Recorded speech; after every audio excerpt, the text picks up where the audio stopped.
તો સવારના પહેલાં તો બધા મિત્રોને જય માતાજી. તો નાહી ધોઈને તૈયાર થઈને આપણે કરીએ છીએ માતાજીના દર્શન. અને આ બાઇક આપણે ગેરેજે મૂકવા જવાનું છે. તો કાકો ભત્રીજો ત્યાં પહોંચી જઈએ છીએ. ત્યાંથી મૂકીને મામાના ઘરે જઈએ છીએ અને ત્યાંથી પાછા આવીએ જઈએ છીએ આપણા ઘરે અને મમ્મીને લઈને જઈએ છીએ ગામમાં મહાકાળી માતાના દર્શન કરવા માટે. તો મિત્રો આ મહાકાળી માતાનું જૂનું મંદિર છે અને ત્યારબાદ જઈએ છીએ ખેતરવાળા મંદિરે.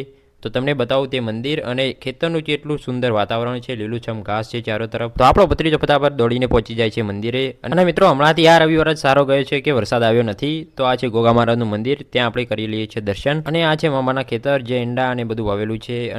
તો પછી આપણો ભત્રીજો કે ચલો ઘેર. અને આ છે દેવાંશ અને આ છે મહેશ મામા.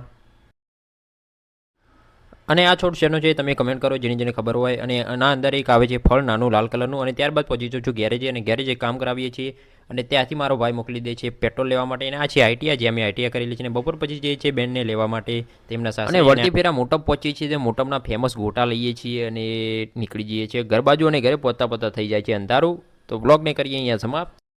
જય માતાજી.